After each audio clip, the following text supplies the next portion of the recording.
Welcome to Old Stuff Show. Today we're looking at vintage toys and imagination, and we're connecting the two. You may remember back when you were young, imagination played a large role in the fun you had with your toys, and some people say today that there's not enough room for imagination in kids' activities and kids' toys. You know, going way back, I remember people telling me, oh, they used to lie on their backs and watch clouds and think of what shapes they represented, and so they let their mind go wild. So maybe there's not enough of that today, but if we look at some of the vintage toys that I have, we can think about that whole concept.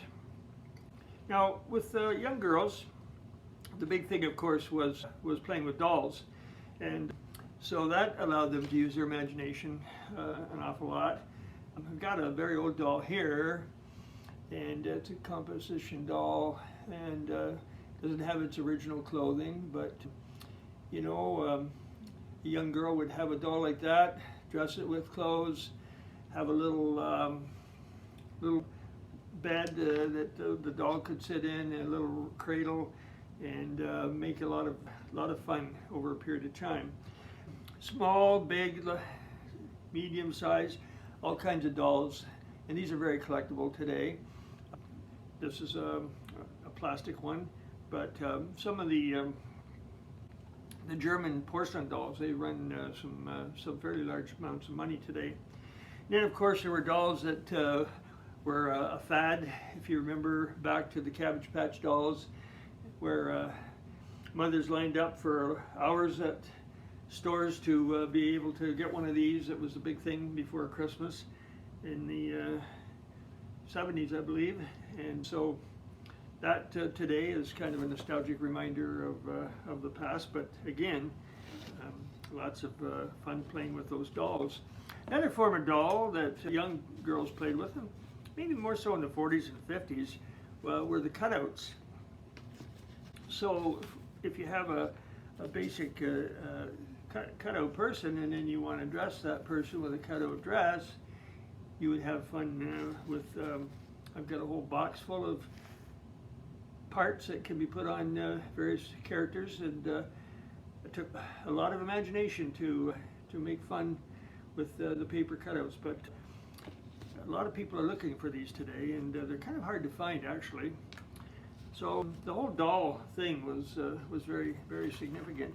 And then, of course, the things that went with the dolls. Now, this is kind of a unique set. This is a metal tea, cup and saucer and tea set, and it's all metal with the metal teapot. Really quite unique and very old. And so something like this, the young girls would have a great time with, pretending they're having a tea party with their little table and chair set. And you don't see metal ones, you see plastic ones, but this goes back quite some time, and I'm only guessing maybe the 1930s or earlier. But that was fun for the young girls. For the boys, lots of little choices for them. In the 50s, of course, the big deal was pretending you know, you were a cowboy, and the cowboy in Indian games they played with the cap gun and the holsters and the fake bullets. That was quite a big treasure for a young boy to have. And if they were just a little older, of course, they would love to read books like the Gene Autry book or the Roy Rogers books. That was always a big thing for them. Also, young boys like to play with train sets. They're the Lionel trains. This is not a Lionel, but the Lionel trains certainly are big collectibles. And there's all kinds of components to the train sets that we had here. The Mark sets, a little newer. They were a little more plastic, but young boys had a great time pretending that they were running the train, the Santa Fe. And then, of course, they could also, around their track, if they had an electric train, they could put the buildings there. You can buy these buildings, and you can even buy shrubbery and scenes and towers and gates, and just spend hours. Those of us who remember the caboose, of course, the caboose, the last car on the train, would be a special thing too. And also, boys love the dinky toys. Young boy could get a lot of hours out of a tow truck, and the dinky service tow truck, and the truck. So these today are quite collectible. They run anywhere from an average of $25, $30, all the way up to $100. Having the box with dinky toys makes them much more valuable. Both boy and girl would love to get a Viewmaster set, viewer, and cards. So a card like this is Disneyland, so they could pretend they were in Disneyland, going to see all the special things in Disneyland. Or they could pretend that they were, again, a cowboy, and this one's Hopalong Cassidy, real. Both cases, boy and girl, if they had a little camera, they could pretend they were taking pictures, and taking pictures of all their creations. Boys like to build things, Meccano sets. I don't have a copy of that, but Meccano sets made for terrific use of imagination. And then, of course, blocks, where they could build their towers and build their buildings and build their shapes and pretend with their cars around it, and just have a great old time thinking about what they could do with all their little toys and cars and what have you.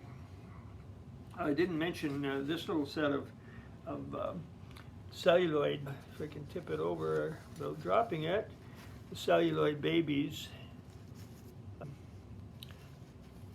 Again, they're quite fragile, but very collectible today. And so that's another thing that